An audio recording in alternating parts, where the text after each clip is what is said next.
በደቡብ ኢትዮጵያ ክልል ስር የሚገኙ የከፍተኛ ትምህርት ተቋማት የጋራ ፎረም ከተቋቋመ በአጭር ጊዜ በርካታ ስራዎችን እያከናወነ እንደሚገኝ አስረድተው የድጋፍ ማዕቀፉንም ያብራሩት የአርባ ምንጭ ዩኒቨርሲቲ ፕሬዝዳንትና የፎረሙ ሰብሳቢ ዶክተር ኢንጂነር አብደላ ከማል ናቸው። ደቡብ ኢትዮጵያ ክልል የሚገኙ ከፍተኛ የትምህርት ተቋማት ዩኒቨርሲቲዎች፣ ኮሌጆችን ጨምሮ ማለት ነው የተለያዩ ድጋፎችን ነው ያመጣ ነው። እነዚህ ድጋፎች ያመጣንበት ዋናው ምክንያት በተለይ በክልላችን ጅንካ ላይ በተከሰተው የማልበርግ ወረርሽኝ የተወሰኑት የሕክምና ባለሙያዎች ራሳቸውን እየተከላከሉ ሕክምና የሚሰጡባቸው መሳሪያዎች ናቸው። ኢኩዊፕመንቶች፣ ማስክ፣ ጓንት፣ ፌስ ማስክ የመሳሰሉት ራሳቸውን ተከላክለው መስራት የሚችሉበት ነው። በቀላሉ በሽታውን መቆጣጠር የሚችልበትን አውድ ማመቻቸት የሚችሉበት ሁኔታ ለመፍጠር በቀላሉ እነዚህን ኢኩዊፕመንቶች አክሰስ ማድረግ ሲችሉ ሳኒታይዘርን ጨምሮ ነው ይዘን የመጣ ነው። እነዚህን አክሰስ በማግኘት ራሳቸውን ተከላክለው ማህበረሰባችንን የተሟላ ሕክምና መስጠት በሚያስችልበት ደረጃ ላይ እንዲሆኑ በማሰብ ነው። ከዛም ባለፈ ሌሎችም የቁሳቁስ ድጋፎች አሉ። እነሱንም ያው አንዳንድ ጊዜ በዚህ በሽታ ሲጠረጠሩ በሽታውን ባይገኝባቸው በለይቶ ማቆያ ላይ የሚቀመጡ ሰዎች አሉ። እነሱ መጠቀም የሚችሉባቸው ግብአት ነው ይዘን የመጣ ነው ማለት ነው። ፎረሙ ስለተቋቋመው ዓላማም ዶክተር ኢንጂነር አብደላ ገልጸዋል። ፎረሙ በዋናነት የተቋቋመበት ዓላማ በደቡብ ክልል ላይ በተለይ በማህበረሰብ ዘንድ እንደ ችግር የሚቆጠሩ ትልልቅ ኢሹዎችን ፒክ እያደረገ እየሳበ በሁሉም ለፎረም አባላት በመውሰድ ሁሉም የፎረም አባላት ኮንትሪቢዩት በማድረግ ፕሮፌሽናሊ ሊሆን ይችላል፣ በጉልበት ሊሆን ይችላል፣ በገንዘብ ሊሆን ይችላል፣ በግብአት ሊሆን ይችላል። እነዚህን እየለየ እየወሰደ የሚሰራበት ነው ማለት ነው። ድጋፉ የማርበርግ ቫይረስን ለመቆጣጠር በሚደረገው ተግባር አቅም እንደሚፈጥር የወላይታ ሶዶ ዩኒቨርሲቲ ፕሬዝዳንትና የፎረሙ አባል ዶክተር ጉቼ ጉሌ ተናግረዋል።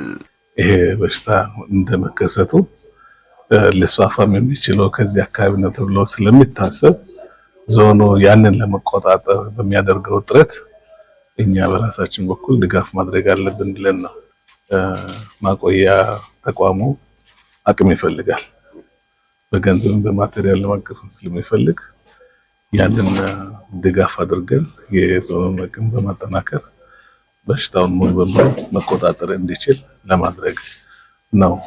እንደ ፎረም አስበን ያለንን አዋተን ከወዲሁ ድጋፍ አድርገን የዞኑና የጂንካ ሆስፒታል አቅምን ለማሳደግ እዚህ ተገኝተናል። የልማትና የእድገት የብልጽግና ፖሊሲዎች ላይ አስተዋጽኦ ማድረግ አለብን የሚል ነው። በብቻችን አድረስ ካደረግ ቁንጽል የሆነ ኢሹዎችን ነው የምንይዘው።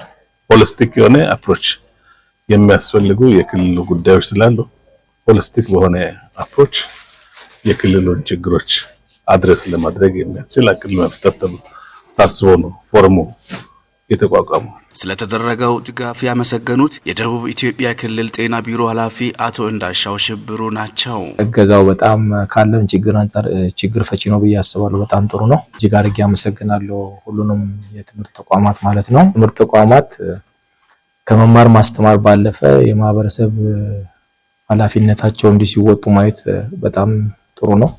ምስክር ሆኖ ደግሞ መመስከሩም ደግሞ በጣም ትልቅ ነገር ነው ብዬ አስባለሁ። በተቀናጀ ሁኔታ እንዲህ አይነት ስራ መስራታቸው በጣም የሚያኮራ ነው። በጣም ጥሩ ነው ብዬ አስባለሁ።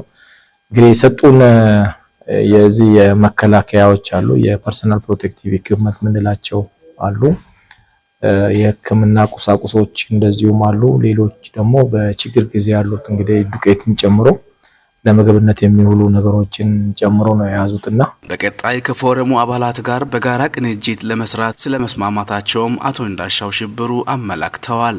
ድጋፉ ጎን ለጎን ጥሩ ነው ብዬ የማስበው ወደፊት በጋራ ምን ማድረግ እንዳለብን በደንብ አድርገን ተወያይተናል። በተለይ ኤቪደንስ ቤዝድ ዲሲዥን ሜኪንግ ወይ ደግሞ መረጃ መሰረት ያደረገ ውሳኔ ሰጭነት አኳያ ሁሉም ዩኒቨርሲቲዎች የራሳቸውን አሻራ እንዴት ማሳረፍ እንደሚችሉ ተነጋግረናል ከሁሉም ጋር ማለት ነው። ያም እንግዲህ የሆስፒታሉ ኃላፊዎችን ከምክትል ፕሬዝዳንቶችና ከፕሬዝዳንቶች ጎን መጨመራቸው ትልቅ ነገር ነው ብለን እናስባለን።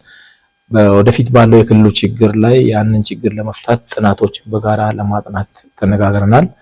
ያ ብቻ ሳይሆን አጠቃላይ ክልሉ ችግር ምንድነው የሚለው ከጤና ውጭም ባለው ነገር ላይ ምናልባት የፍልሰትንም ጨምሮ በጋራ የሚሰሩ ስራዎቹ የህብረተሰቡን ጥያቄ ይመልሳሉ የሚል እምነት አለኝ። በዛ ከፍ ያለ ደስታ ተሰምቶኛል።